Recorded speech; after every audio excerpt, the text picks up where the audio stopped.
Praise the lord. రక్షణ దుర్గము అయిన యేసుక్రీస్తు నామమునకు మహిమ. మీకు యేసు నామములో అన్ని వేళలా సురక్షితము కలుగునుగాక.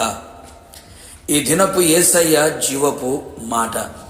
నెహెమ్యా పుస్తకం 2వ అధ్యాయం 17వ వాక్య భాగము. ప్రాకారమును మరలా కట్టుదము రండి.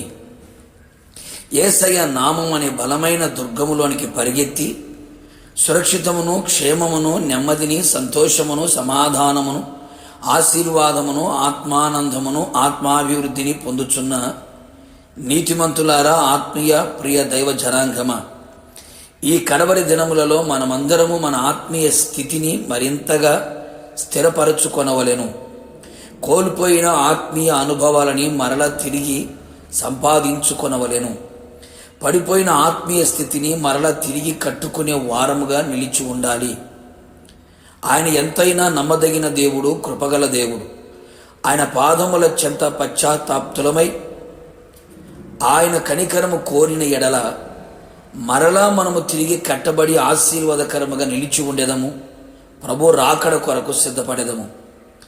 భక్తుడు చక్కని పిలుపును అందిస్తూ ఉన్నాడు. ప్రాకారమును మరలా కట్టుదము రండి. పాడైపోయినా, పడిపోయినా, బీటలు బారిన ప్రాకారమును మరలా కట్టుటకు, బాగు చేయుటకు మనస్కరించెదము. మరలి పూర్వపు స్థితిని తిరిగి పొందేదము.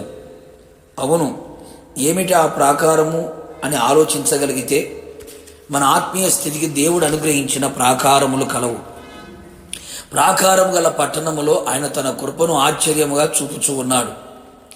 రక్షణయే నీకు ప్రాకారము అని వ్రాయబడి ఉన్నది. ఈ ప్రాకారము పాడైపోయి ఉండగా పాడు, నాశనము, బలత్కారం అనే మాట వినబడుచున్నది, కనబడుచున్నది. యేసు రక్తము ద్వారా, బాప్తిస్మము ద్వారా పొందిన రక్షణ లోక పాపము, ప్రేమ, మర్యాద, స్నేహము ద్వారా పోగొట్టుకొని పొందిన రక్షణ నిర్లక్ష్యము చేసితివా? నా దేవుని బిడ్డ, పాపమును ఒప్పుకొని విడిచిపెట్టి పశ్చాత్తాప్తులమై తిరిగి రక్షణ ప్రాకారమును కట్టుకునుము. అంతము వరకు రక్షణను కాపాడుకుందుము. ప్రార్థనయే ప్రాకారముగా ఉన్నది.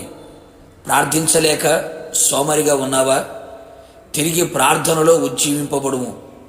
ప్రార్థించుటకు మోకాళ్ళని, మనస్సుని, హృదయమును స్థిరపరిచి బలపరచుకొనుము. ప్రార్థన ఆత్మతో నింపబడుము. వ్యక్తిగత, కుటుంబ, సంఘ ప్రార్థనలు ఏకీభవించుము. ప్రార్థనయే నీకు తోడై ఉండి నీకు ప్రాకారముగా మారును. అగ్ని ప్రాకారము, పరిశుద్ధాత్మ అగ్ని ప్రాకారము వలె ఉన్నది.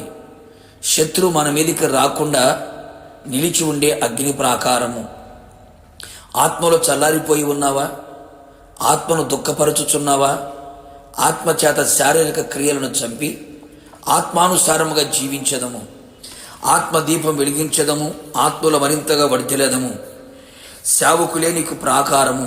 దేవుని చేత పిలువబడి, ఏర్పరచబడి, దేవుని మీద ఆధారపడి సంఘానికి మాదిరికరంగా ఉంటూ సంఘక్షేమమే తన ప్రాణముగా భావించుకున్న సేవకులతో ఒక మంచి సహవాసము కలిగి ఆ నడిపింపులు నిలిచి ఉండేదము. సంపూర్ణులుగా చేసి మిమ్మల్ని యేసు ఎదుట ఆ సేవకులు నిలుపును. కావున ఇటు ఆత్మీయ ప్రాకారములను కట్టుకొని కడబోరం రొగగానే ఆయన ఆగమనములో ఆయనతో కూడా యుగయుగం నిలిచి ఉందము. ప్రార్థన. అత్యంత కృపగలిగిన మా ప్రియ పరలోకపు తండ్రి, నీ పరిశుద్ధమైన పాదములకు స్తోత్రాలు. పడిపోయినా, పాడైపోయినా, బీటలు వారిపోయిన ప్రాకారములని తిరిగి కట్టుకోవడానికి మీరు కృప దయచేయమని ప్రార్థిస్తున్నాం. రక్షణ ప్రాకారాన్ని, ప్రార్థన ప్రాకారాన్ని, అగ్ని ప్రాకారాన్ని, దైవ సేవకులతో ఆత్మానుబంధాన్ని ప్రభువా ఆ ప్రాకారాలు మరలా కట్టుకొని ఆత్మీయ స్థితిని స్థిరపరచుకొని బలపరచుకొని మీరు అక్కడ సిద్ధపడినట్లుగా కృప దయచేయమని యేసు నామములు అడిగి పొందుకొని ఉన్నాము తండ్రి.